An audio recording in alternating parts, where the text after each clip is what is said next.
Hello बच्चों, कैसे हो जी आप सब। आई होप आप सब बढ़िया हैं, अपने घर पे हैं, सेफ हैं। गुड, अच्छी बात है। घर पे ही रहिए, स्टे होम स्टे सेफ। और आपने देखा ही अभी आप सबने कि भाई लॉकडाउन अब और हमारा एक्सटेंड हो चुका है। सो इन दिस लॉकडाउन पीरियड मैं अपनी तरफ से पूरी हेल्प कर रहा हूँ बच्चों की कि भाई अब आपको घर बैठे मैं 11वीं की क्लासेस भी स्टार्ट करें हम, क्योंकि आप में से कई 10th के बच्चे ऐसे होंगे जिनके एग्जाम्स कंप्लीटली ओवर नहीं हुए। आई नो मेन सब्जेक्ट्स के एग्जाम्स ओवर हैं, बट अभी भी कुछ सब्जेक्ट्स के बच्चों के एग्जाम्स रहते हैं। तो वो जो भी सीबीएसई की डेट शीट आएगी साथ में, उसके अकॉर्डिंग हम देख के आप एग्जाम्स के लिए प्रिपेयर कर लेना। और तब तक के लिए हम ये नहीं कि 11th को आप रोक ही रखें, 11th का पढ़ना ही स्टार्ट ना करें। तो आई सजेस्ट यू ऑल कि 11th की पढ़ाई भी स्टार्ट कर दीजिए। जो भी 10th में आप सब, ऑब्वियसली आई वांट कि आप 11th में प्रमोट होंगे। तो 11th की स्टडी हमारी ये ना हो कि पीछे रह जाए। आप उसके बाद की एग्जाम देंगे, उसके बाद जब रिजल्ट आएगा फिर पढ़ना स्टार्ट करेंगे। ये वाली फिलॉसफी हटा दो, एटलीस्ट 11th का आप पढ़ना स्टार्ट कर दो। और 11th की आज हम स्टार्ट करने जा रहे हैं हमारे अकाउंट्स की फर्स्ट क्लास। क्यों, आप में से जितने भी कॉमर्स के स्टूडेंट्स हैं जिन्होंने सोचा हुआ हमने कॉमर्स लेनी है, तो अकाउंट्स आप सबके लिए एक टोटली न्यू सब्जेक्ट भी है। और पहले तो अगेन मिथ मत रखना अपने दिमाग में कोई कि भाई अकाउंट्स मुश्किल है। अकाउंट्स बहुत इजी सब्जेक्ट है। अकाउंट्स एक प्रैक्टिकल सब्जेक्ट है, थ्योरी भी है इसमें, बट प्रैक्टिकल ज्यादा आता है, इसलिए accounts practical point of view से इजी है सब्जेक्ट। कोई आप इसको टफ मत समझो, बहुत इजी सब्जेक्ट है। आज हम इसकी बेसिक क्लासेस स्टार्ट कर रहे हैं, जिसके अंदर मैं आपको सिर्फ अकाउंटिंग क्या होती है इसकी डेफिनेशन ये करने के बाद हम मूव करेंगे अकाउंट्स के अंदर सबसे बेसिक टर्म्स और इंपॉर्टेंट टर्म्स जो हम देखते हैं, एसेट्स एंड लाइबिलिटीज।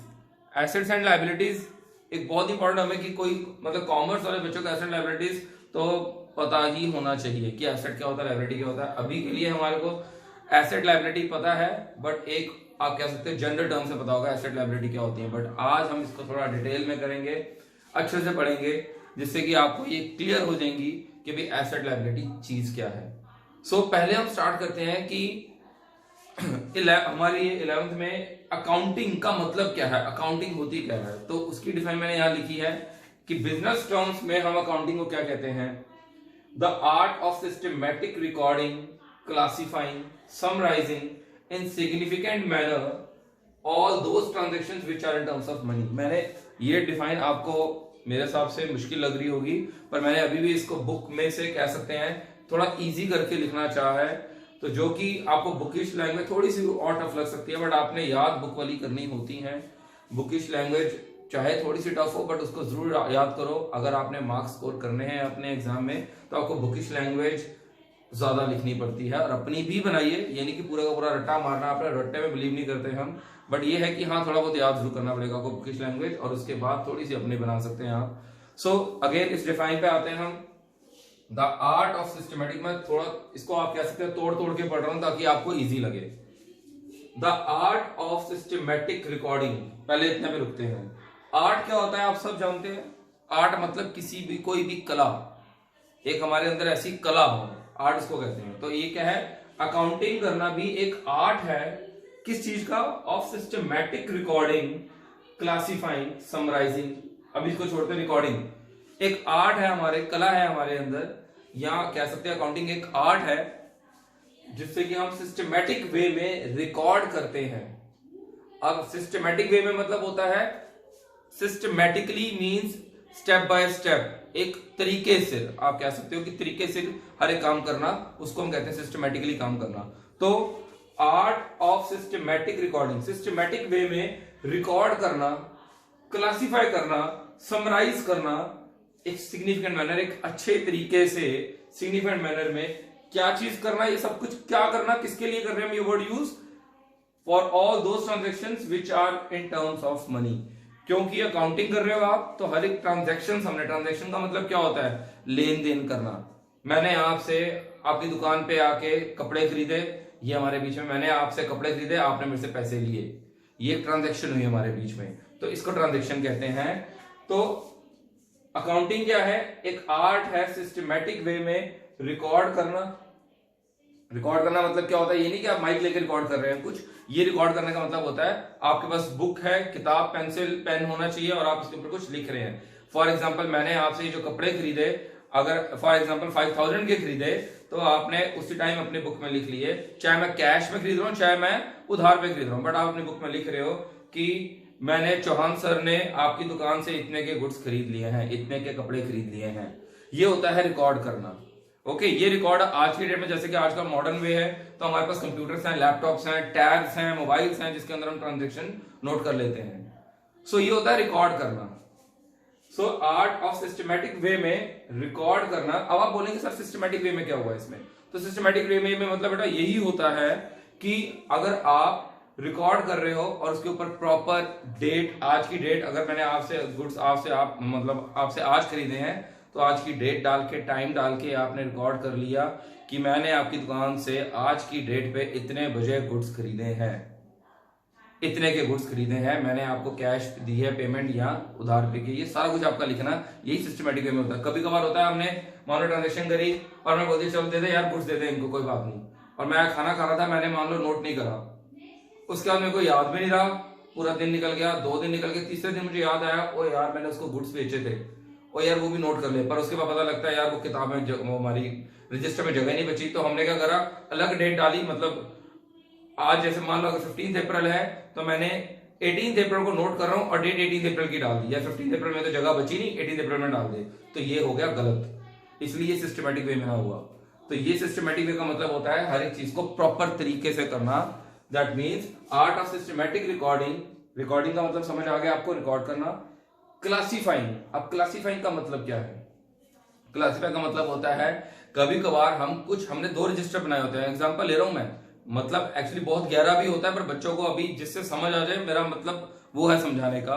तो मान लो मैंने 2 रजिस्टर बनाए हुए हैं, एक बनाया हुआ है मैंने जितने भी उधार की ट्रांजेक्शंस करता हूं मैं, जिसको अकाउंटिंग टर्म्स में कहते हैं क्रेडिट ट्रांजेक्शंस। अभी इसका डीप मीनिंग क्या है वो मैं बताऊंगा आपको, क्रेडिट का मतलब क्या होता है। अभी आप बस इतना समझो कि मैंने 2 रजिस्टर बनाए हैं, एक उधार का एक कैश का।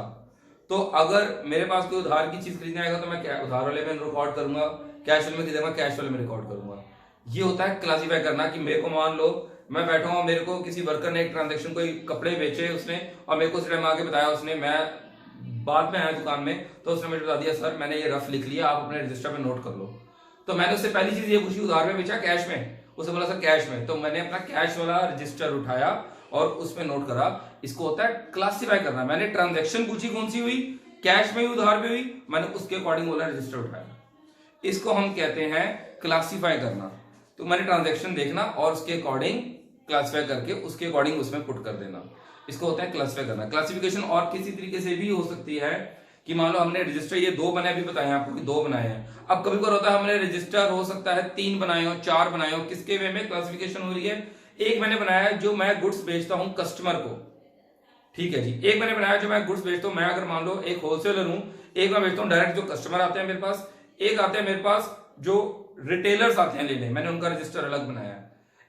अब ये रिटेलर वाला लगा है, एक कस्टमर वाला लगा है, मैंने एक एजेंट्स वाला अलग बनाया हुआ है कि मैं एजेंट्स को भी माल बेचता हूं अपना।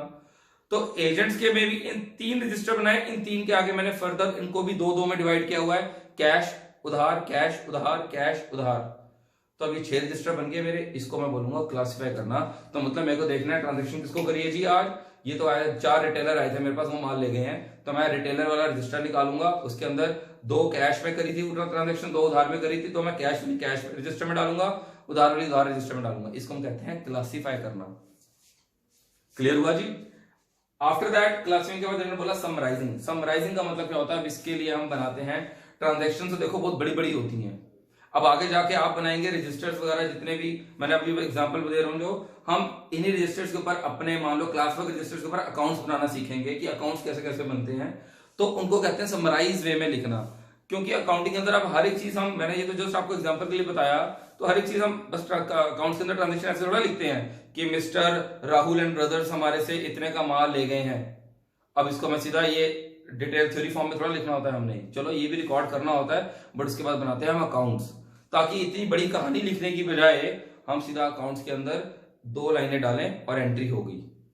तो एक्चुअल में अकाउंट्स यही है कि जो हमारे सीएस वगैरह होते हैं वो इतनी बड़ी बड़ी कहानियां नहीं लिखते, उनको एंट्री करने के लिए सिर्फ 2 ट्रांजेक्शन, जो एक ट्रांजेक्शन करी उसको उन्होंने 2 लाइनों में 2 वर्ड्स में, कभी कभार तो सेंटेंस 2 डाले या 2 वर्ड डाले और एंट्री हो गई। तो इसको कहते हैं समराइज करना। समराइज मतलब होता है, आपको समरी पढ़ा हुआ आपने इंग्लिश में, 10th में।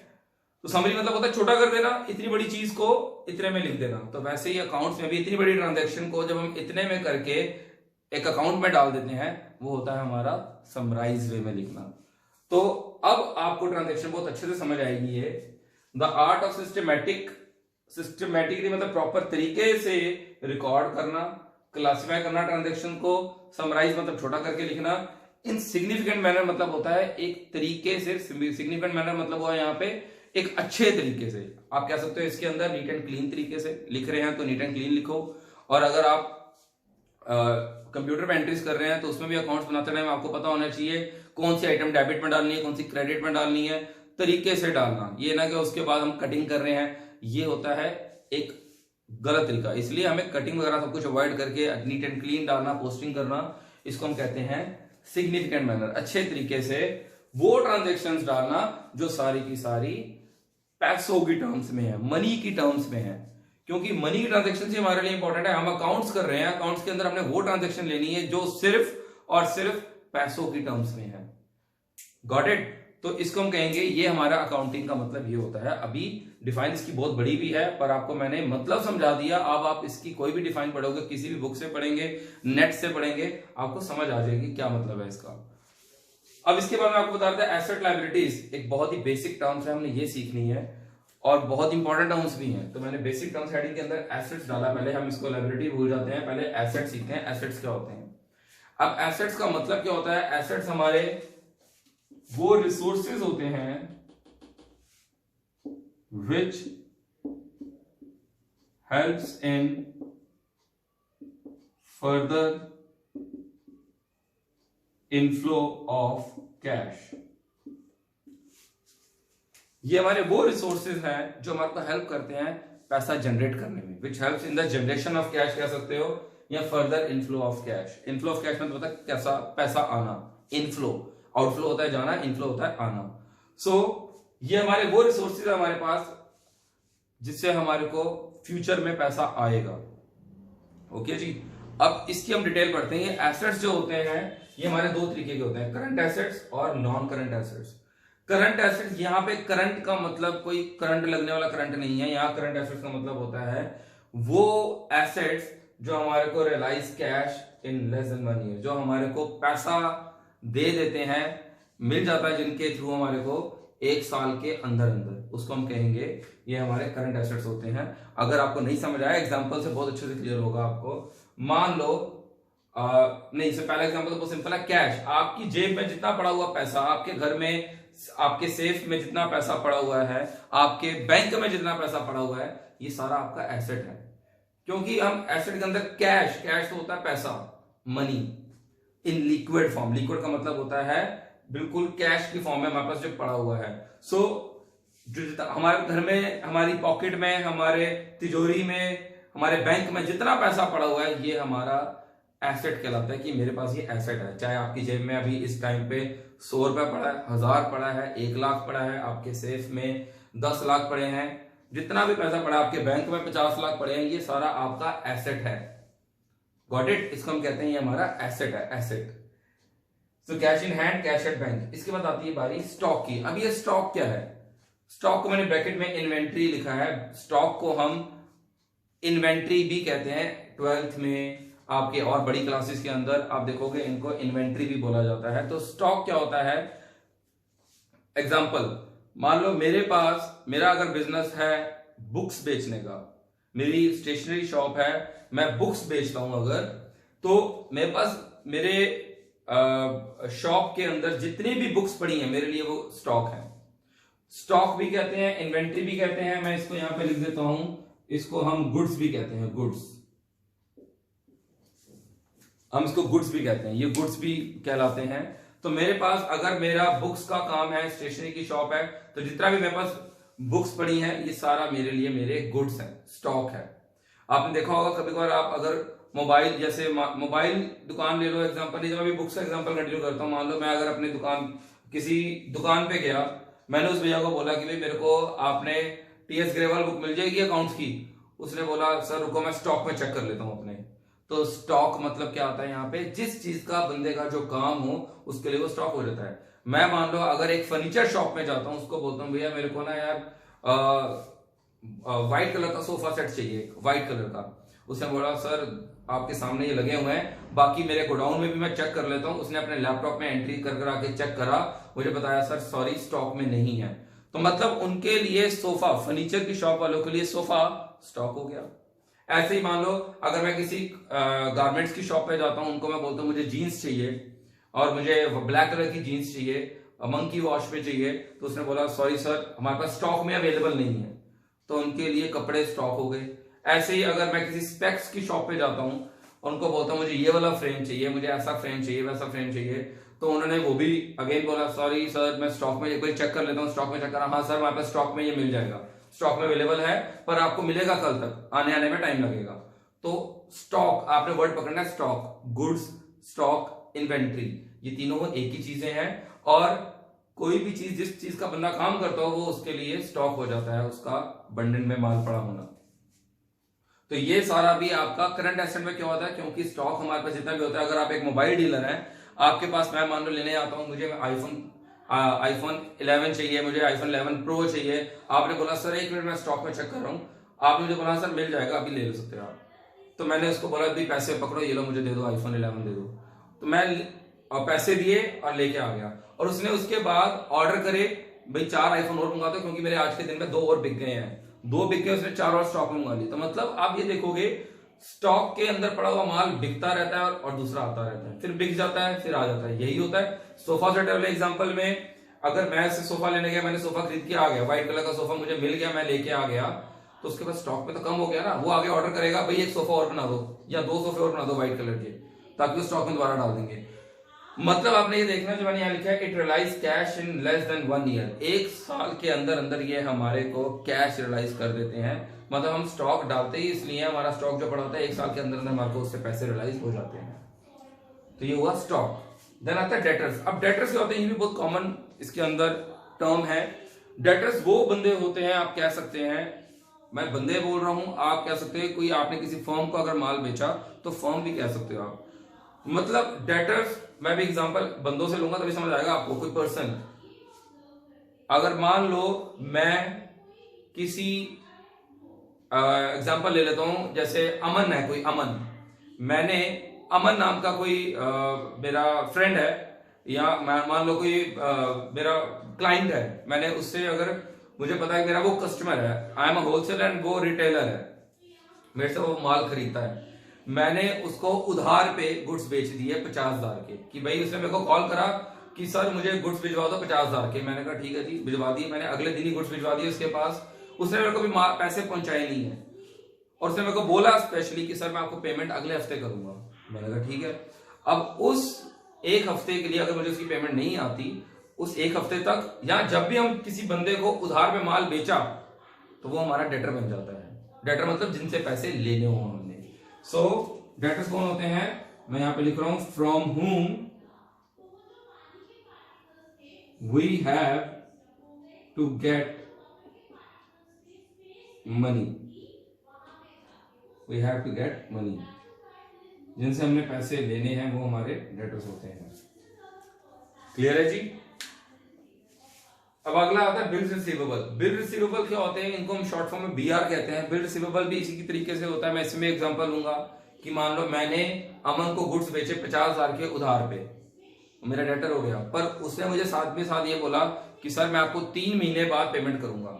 अब इस केस में मान लो अगर मैं उसको अच्छी तरह जानता नहीं हूं, तो मैंने उस पर विश्वास नहीं किया, मैंने उसको क्या करा, मैंने उसको बोला कि भाई मैं एक पेपर है, उसके ऊपर उसको बोला कि इसके अंदर प्रॉपर सारा डिटेल लिखी हुई है कि अमन ने इतनी डेट को इतने के गुड्स मेरे से उधार पे खरीदे हैं, and he promise to pay the amount to me after 3 months on this date.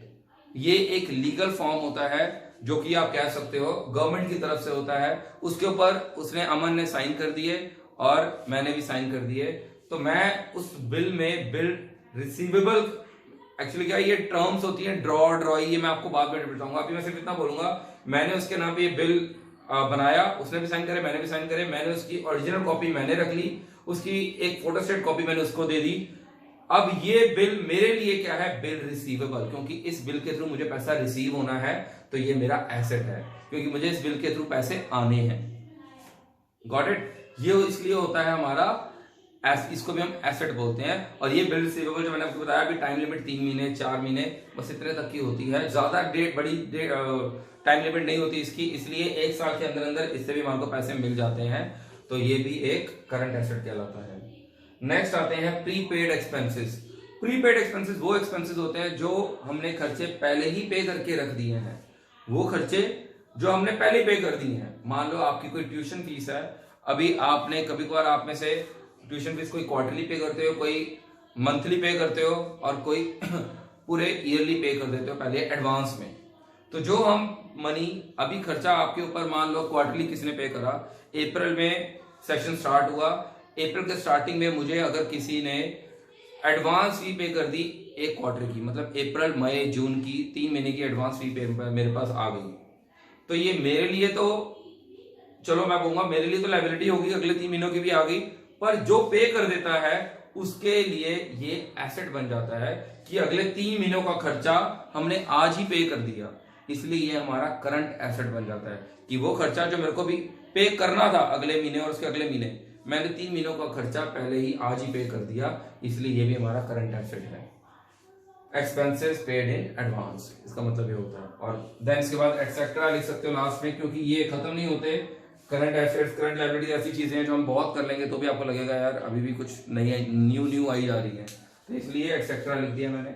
Next आता है नॉन करंट एसेट्स। अब नॉन करंट एसेट्स कौन से होते हैं, जो कि लॉन्ग टर्म एसेट्स होते हैं। इनको मैं ये नहीं बोलूंगा ये हमारे को एसेट पैसे रियलाइज कर देते हैं, ये एसेट्स हमारे वो होते हैं कि एक बार खरीदे लॉन्ग टर्म तक चलेंगे। अब हमारे को ये बार बार मतलब आप कह सकते हो ये रिकरिंग नेचर के नहीं होते कि बार बार इसको खरीदना पड़ना है, हमने एक ही बार खरीदा और लॉन्ग टर्म तक चलेगा।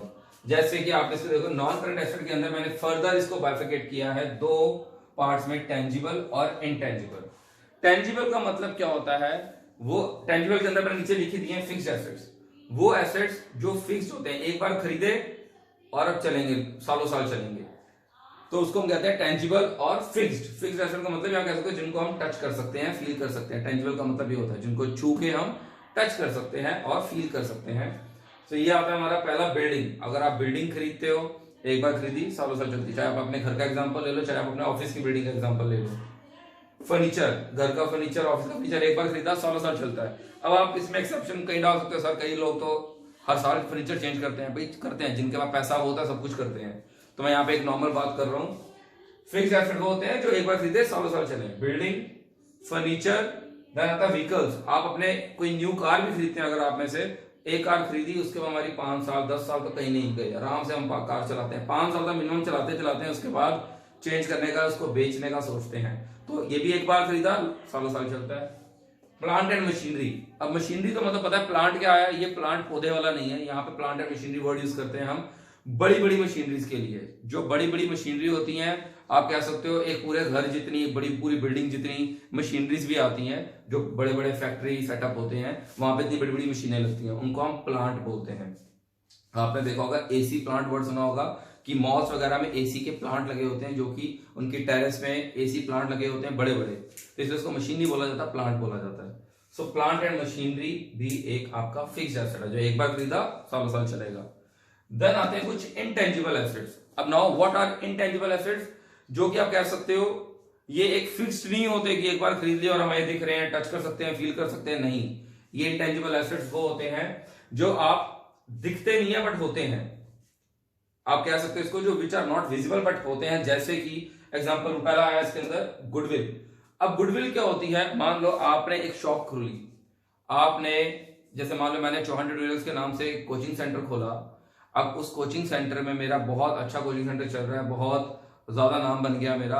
अब ये देख के एक नए किसी मान लो किसी आप कह सकते हो जो बिजनेसमैन है, उसने देखा यार मैं भी एक काम करता हूँ, कोचिंग का बिजनेस खोलता हूँ और इस बंदे के नाम से खोलता हूँ, इससे पूछ लेता हूँ कि भाई क्या ये मेरे को अपना बिजनेस का मतलब नाम लेने देगा। तो मेरे पास आया, उसने बोला सर मैंने चौहान ट्यूटोरियल्स की आपकी एक और ब्रांच खोलना चाहता हूँ किसी और एरिया में। तो मैंने इसको बोला ठीक है जी खोल लो, बट मेरे को आपने 10 लाख, 20 लाख, 30 लाख, कुछ भी अमाउंट हो सकता है जो मैं बोलूंगा आप मेरे को दो। ओके का किस चीज का? तो मैं बोलूंगा सर मेरे नाम का, आप मेरे नाम से खोल रहे हो तो मेरी इतनी गुडविल बनी हुई है मार्केट में कि मेरे नाम से ही आपके पास बच्चे आ जाएंगे। आप जब नाम रखेंगे जॉन ट्यूटोरियल्स, आपके बच्चे आने शुरू हो जाएंगे, बिकॉज मैंने गुडविल बना के रखी है मार्केट में इतनी। और कुछ टर्म्स एंड कंडीशंस भी बता दूंगा कि ये मेरी टर्म्स एंड कंडीशंस है, आपको ये फॉलो करनी पड़ेंगी। तो ये जो मैं पैसे ले रहा हूं उनसे, ये होती है गुडविल। इसको हम बोलते हैं हमारे नॉन करंट एसेट्स हैं, विच इज देयर, जो दिख नहीं रही। आप बोले गुडविल कोई ऐसी चीज नहीं है जिसको आप पकड़ लोगे कि मैंने गुडविल पकड़ लिया, कैद कर ली है, जेब में डाल ली है, तो बट गुडविल एग्जिस्ट करती है। इसके बाद आता है कॉपीराइट्स। अब कॉपीराइट क्या होता है? कॉपीराइट इज सेम लाइक, जैसे आपने देखा है आजकल मूवीज के अंदर पंजाबी सॉन्ग्स बहुत आते हैं, तो कभी किसी सिंगर का, जैसे एग्जांपल ले रहा हूं मैं, कभी दिलजीत का, कभी गिप्पी ग्रेवाल का, कभी गुरु रंधावा का, कोई गाना आप देखोगे आजकल मूवीज में आ रहे हैं, पंजाबी मूवीज के पंजाबी गाने और बॉलीवुड मूवीज में आ रहे हैं। तो ये गाने ये ऐसे नहीं डाल देते कि भाई दिलजीत का ये गाना अच्छा लगा इन्होंने डाल दिया अपनी मूवी में, गुरु रंधावा का ये गाना अच्छा लगा अपनी मूवी में डाल दिया, नहीं। इन गानों के ऊपर दिलजीत का, जैसे दिलजीत ने कोई गाना गाया तो उसका वो कॉपीराइट है उसके ऊपर, गुरु रंधावा ने कोई गाना गाया तो उसका कॉपीराइट है। दैट मीन्स ये गाने जो ये गाते हैं उसके ऊपर कॉपीराइट करा लेते हैं। आप कॉपीराइट मीन्स रजिस्टर्ड करा लिया जी ये मैंने गाया गाना। अब अगर कोई बिना इनसे पूछे कोई गाना अपनी मूवी में डालता है तो ये उसको क्लेम कर सकते हैं कि ये गाना इसने डाल कैसे दिया जी, मैंने गाया ये गाना। अब उसके ऊपर क्लेम डालेंगे और जितने का क्लेम करेंगे वो उस बंदे को पे करना पड़ेगा, उस मूवी वाले को।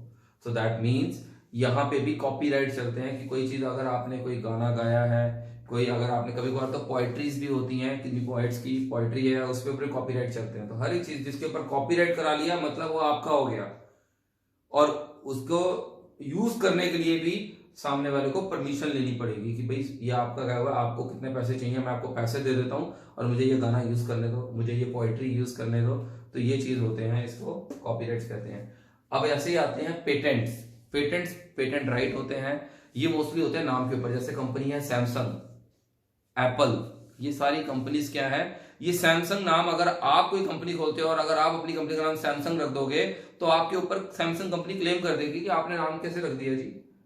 आप अपनी नाम कंपनी का नाम सैमसंग, एप्पल ऐसे नहीं रख सकते, बिकॉज क्योंकि इन नाम के ऊपर, इन नेम्स के ऊपर कंपनी के पेटेंट राइट्स हैं। पेटेंट राइट्स मतलब एप्पल, सैमसंग नाम आप नहीं रख सकते। आप कुछ और नाम रखना चाहो तो रखो, वो भी आपको लीगल फॉर्मेलिटीज देखनी पड़ेंगी, सारी पूरी करनी पड़ेंगी, पर आप ये जाने माने नाम ऐसे नहीं रख सकते बिकॉज इनके ऊपर इनके पेटेंट राइट होते हैं, आपके ऊपर क्लेम कर देंगे।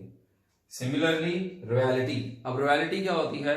रॉयल्टी मींस आप देखोगे आपके पास कोई भी बुक पड़ी है, अभी 10th की, 9th की, 8th की, हर एक एनसीईआरटी बुक नहीं बोलूंगा मैं, बात नहीं करूंगा अभी, मेन जो आपकी हेल्थ बुक्स होती हैं, जैसे एग्जांपल लूं अगर मैं तो आर.डी. शर्मा, आर.एस. अग्रवाल, जितनी भी बुक्स हैं आप देखोगे इन बुक्स के ऊपर साथ में ही इनके पब्लिशर के नाम लिखे होते हैं कि ये कुछ कोई बुक है एंड उसके ऊपर उनके पब्लिशर का नाम लिखा होगा। इसका मतलब होता है वो पब्लिशर उस राइटर को कुछ पैसे देता है हर साल एज अ रॉयल्टी कि सर आपकी बुक मैं ही पब्लिश करूंगा, आपको कितने पैसे चाहिए मुझे बता दो। तो वो राइटर उनको जितने पैसे बोलेगा तो पब्लिशर उतने पैसे देता है और उसके साइन करा लेता है कि अब आपकी जितनी बुक्स होंगी ये मैं ही लॉन्च करूंगा, और इसके लिए जो उनको इनकम हो रही है राइटर को, उसको कहेंगे उसकी रॉयल्टी की इनकम है। तो ये भी हमारी दिखती नहीं है, विजिबल नहीं है, बट ये इसलिए इसको इंटेंजिबल बोलते हैं, बट ये हमारा एसेट जरूर है, इसके थ्रू वो कमा रहे हैं। तो this is the whole concept of assets. Assets होते क्या हैं? इसके बाद आता है आई मूव टू लायबिलिटीज। अब ये लायबिलिटीज क्या होती हैं? लायबिलिटीज मींस, इसको मैं सिंपली बोलूंगा फाइनेंशियल बर्डन।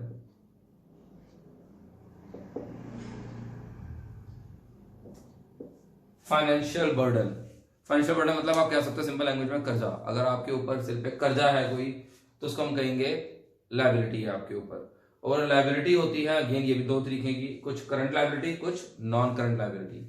करंट लायबिलिटी का मतलब होता है short term liability. Short term liability मतलब जो आपने एक साल के अंदर अंदर पे ऑफ कर देनी है, एक लेस देन 1 ईयर के अंदर अंदर आपने उसको पे ऑफ कर देना है। जो नॉन करंट लायबिलिटी होती है वो होती है लॉन्ग टर्म लायबिलिटी, जो एक साल से ज्यादा टाइम के लिए आपको लग सकता है उसको पे ऑफ करने में। तो इसको हम कहते हैं लॉन्ग टर्म लायबिलिटी। अब शॉर्ट टर्म लायबिलिटी पढ़ते हैं पहले। मतलब मैंने आपको बता दिया कि एक साल के अंदर अंदर इसको आपको पे ऑफ करना होता है। जैसे कि पहले आता है आउटस्टैंडिंग एक्सपेंसेस। इसका मतलब क्या है, मैंने वो नीचे लिख दिया, expenses due but not paid. अब एग्जांपल, आपका बिजली का बिल है, आपके ऊपर मान लो आपका बिजली का बिल आया 4000, आपने वो अभी तक पे नहीं करा, एक महीना आपका फरवरी का बिल 4000 आया, आपने पे नहीं करा, मार्च का आ गया, वो भी प्लस हो गया उसके अंदर, वो बन गया, अब आपका टोटल बिल बन गया 7000, उसके बाद अप्रैल का आया, वो भी प्लस हो गया, आपका टोटल बिल बन गया है 9000। सो मतलब आपका 9000 ये तक का ये पूरा बिल जो आप पे नहीं करा अभी तक आपने, ये क्या है आपका outstanding bill which is due but you have not paid, इसको हम कहते हैं आउटस्टैंडिंग एक्सपेंस, हमारे खर्चे जो हमने पे करने हैं अभी करे नहीं है उनको हम कहते हैं हमारे आउटस्टैंडिंग खर्चे। और ये हमने एक साल के अंदर तो पे करने ही होते हैं, क्योंकि आपने देखा बिजली के बिल वाले आपका 1 महीना 2 महीना 3 महीने तक की वार्निंग देते हैं, इसके बाद आपको बिजली काटने आ जाते हैं। Same for the water bill, same आपका मोबाइल का बिल, तो ये चीजें आपको पता है कि इतने एक साल तक नहीं लटकाता कोई भी इसको। तो वैसे आते हैं आप आगे क्रेडिटर्स, जो मैंने आपको एग्जांपल लिया था, अगर आपको याद हो एसेट के केस में डेटर समझाते टाइम कि मैंने अमन को गुड्स बेचे उधार पे, तो अमन मेरा बन गया डेटर कि मैंने उससे पैसे लेने हैं अभी, तो मैं अमन का क्या हुआ क्रेडिटर, मतलब जिसको हमने पैसे देने होते हैं वो बंदा हमारा क्या होता है creditor. To whom money is to be paid, जिसको हमने पैसे पे करने हैं उसको हम कहते हैं वो हमारा क्रेडिटर है, जिसको हमने पैसे देने हैं वो हमारा क्रेडिटर होता है, और जिनसे लेने होते हैं वो हमारे डेटर्स होते हैं। बिल्स पेबल, अब बिल्स पेबल के एग्जांपल में मैं ये वाला बिल ये एग्जांपल कंटिन्यू करूंगा कि मैंने अमन को गुड्स बेचे, उसको मैं जानता नहीं था, उसने मेरे को बोला 3 महीने बाद पेमेंट करूंगा, मैंने कहा ठीक है अमन 3 महीने बाद पे कर दियो, बट मैं एक पेपर बना रहा हूँ, इसके ऊपर साइन कर दे, इसके ऊपर सब लिखा हुआ है कि अमन ने मेरे से आज इतनी डेट को इतने के गुड्स उधार पे खरीदे हैं, और ये मेरे को 3 महीने बाद पे करने का प्रॉमिस कर रहा है, ये गवर्नमेंट की तरफ से अप्रूव्ड एक पेपर होता है। तो इसमें अब मेरे को अमन जो हुआ ये मैं उसकी हार्ड कॉपी करा के, हार्ड कॉपी मेरी एक ओरिजिनल कॉपी मेरे पास है, उसकी फोटोस्टेट कॉपी मैंने उसको दे दी। अब ये जो बिल है इसके थ्रू मुझे पैसे मिलने हैं, तो ये इसलिए मेरे लिए क्या था बिल रिसीवेबल एसेट था मेरा, और अमन के लिए क्या हो जाएगा क्योंकि इस बिल के थ्रू उसने मुझे पैसे देने हैं, तो अमन के लिए क्या हो गया बिल्स पेबल। आप इसको क्या करेंगे बिल रिसीवेबल है, वैसे इसमें एग्जांपल में डाल रहा हूं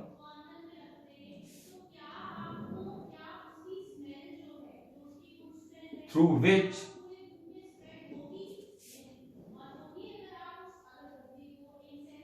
payment is to be made, हमने पैसे पे करने हैं इसकी हेल्प से, अभी इसके थ्रू पैसे पे कर रहे हैं हमने, इसलिए इसको हम बोलेंगे बिल पेबल, इसमें पैसे मिलने होते हैं हमें तो बिल रिसीवेबल। लास्ट में एग्जांपल डाला है इसका बैंक लोन, बैंक लोन यहाँ पे बैंक लोन इधर भी डाला है, शॉर्ट टर्म में भी लॉन्ग टर्म में भी डाला है। तो आप शॉर्ट टर्म का बैंक लोन क्या होता है, क्योंकि बैंक लोन बहुत तरीके के होते हैं, एक बैंक लोन होता है कि मैंने लिया 1 साल के लिए या 1 साल के कम टाइम के लिए, 8 महीने के लिए 9 महीने के लिए भी होते हैं, ये आपका एग्जांपल ले सकते हो पर्सनल लोन, मैंने कुछ पर्सनल लोन लिया, बैंक से ज्यादा मोटा अमाउंट नहीं लिया, छोटा सा लिया 50,000 60,000 ले लिया मैंने बैंक से, 40,000 का लोन ले लिया, और अब ये मैंने पे करना है उनको 9 मंथ्स के अंदर अंदर, तो ये 1 साल के कम टाइम पीरियड हुआ, इसलिए इसको बोला गया हमने इस कैटेगरी में डाला है कि bank loan short term. Example डाला मैंने जैसे कि पर्सनल लोन, क्योंकि हमने 1 साल के अंदर पे करना है, तो ये हमारा एग्जांपल आएगा शॉर्ट टर्म का, करंट लायबिलिटी का, और इसके आगे अगेन एटसेट्रा और भी बहुत सारे आएंगे, आगे जब पढ़ेंगे आगे पूरे चैप्टर्स। नॉन करंट लायबिलिटी में आता है वो लायबिलिटी जो हमारे को पे ऑफ करने में 1 साल से ज्यादा टाइम पीरियड लग सकता है, उसको हम कहेंगे हमारी नॉन करंट लायबिलिटी। क्लियर है जी? सो इसके अंदर एग्जांपल डाला पहला bank loan, bank loan again वही बात आ गई, बट ये बैंक लोन आएगा जैसे कि अगर आप होम लोन लेते हैं, होम लोन लिखा होगा आपने 15 साल 20 साल 10 साल इतना तो होता ही होता है, मतलब 1 साल से ज्यादा पीरियड आ गया, जहां पे कार लोन भी कई लोग 3 साल 4 साल 5 साल के केस कराते हैं, तो वो भी इसके अंदर एग्जांपल डाल सकते हो आप। बैंक लोन में होम लोन, एजुकेशन लोन कई लोग लेते हैं जो 3 साल बाद 4 साल बाद पे ऑफ करना स्टार्ट करते हैं, उसके बाद पे करने में 4 साल और लग जाते हैं, 8 साल का हो गया, तो जहां पे 1 साल से ज्यादा टाइम पीरियड का लोन हुआ वो हमारा लॉन्ग टर्म लायबिलिटी चला जाता है, तो उसको हम कैटेगरी में डालेंगे नॉन करंट लायबिलिटी में। पहला एग्जांपल बैंक लोन, दूसरा आता है बॉन्ड्स, ये बॉन्ड्स सिक्योरिटीज और डिवेंचर्स ये सेम ही चीजें आती हैं, ये भी एक लोन की तरीके से होते हैं, बाकी इनका यूज अभी आपकी 11th के अकाउंट्स में बिल्कुल नहीं है, ये आपका 12th के अकाउंट्स में यूज आएगा बॉन्ड सिक्योरिटीज डिवेंचर्स का। तो अभी के लिए जस्ट आप एक इसको जनरली समझ सकते हैं कि debentures are same like loan, कि आप ये जब कोई कंपनी अपने डिबेंचर इशू करती है लोगों को, तो इसका मतलब है वो कंपनी लोगों को डिबेंचर इशू करके उनसे उधार ले रही है कि भाई तुम हमारी कंपनी के 10 डिबेंचर, एग्जांपल ले रहा हूं कि 10 डिबेंचर ले लो, अगर एक डिबेंचर मान लो 10 डिबेंचर दिए, एक डिबेंचर अगर 1000 रुपए का है, 1000 का एक डिबेंचर है, तो 1000 इंटू 10, 10,000 के कंपनी ने डिबेंचर इशू करे। इशू करना मतलब कंपनी ने उनसे 10,000 रुपए ले लिया, उधार पे लिया, और उनको बोल रहे हैं कि डिबेंचर के ऊपर अब हम आपको इंटरेस्ट भी देंगे। डिबेंचर अपने साथ कुछ इंटरेस्ट रेट कैरी करके चलता है, तो मतलब उस 10,000 के ऊपर, एग्जाम्पल नहीं अगर हम 10% का, तो उस 10,000 के ऊपर कंपनी को 10% मतलब 1,000 रुपया पूरे साल का पे भी करना होगा। मतलब डिबेंचर इशू करना, कंपनी की तरफ से डिबेंचर इशू करना मतलब लोन लेना, लोगों से लोन लेना, और ये कंपनी के लिए एक लॉन्ग टर्म लायबिलिटी होती है, क्योंकि इसका भी टाइम पीरियड 1 साल से ज्यादा का ही होता है। So that's all with this liability part. I hope आपको ये एसेट्स एंड लायबिलिटीज अच्छी तरह कॉन्सेप्ट समझ आया होगा, आपको आज का कॉन्सेप्ट क्लियर होगा। अगेन अगर आप अपनी तरफ से अच्छी तैयारी करनी चाहते हैं अपनी, तो मैं बोलूंगा आपको कि ये लिख के प्रैक्टिस करो। जितना भी मैंने कराया है आप इसको एक बार देख के और एक बार बिना देखे इसको आप लिखें, ताकि आपकी प्रैक्टिस हो जाए ये क्या चीज होती है। आप स्क्रीनशॉट ले सकते हो इसका। सो अगर आपने इसको लिख के नहीं करोगे तो आप, आई गारंटी, आप दोबारा वीडियो देखनी पड़ सकती है, आप भूल सकते हो। तो एक बार अगर लिख लोगे तो आपको एक बार वीडियो देखी, एक बार आपने देख के लिखा और एक बार अपना बिना देखा लिखा, इससे आपको क्या हो जाएगा, लर्न हो जाएगा, अच्छे से समझ आ जाएगा।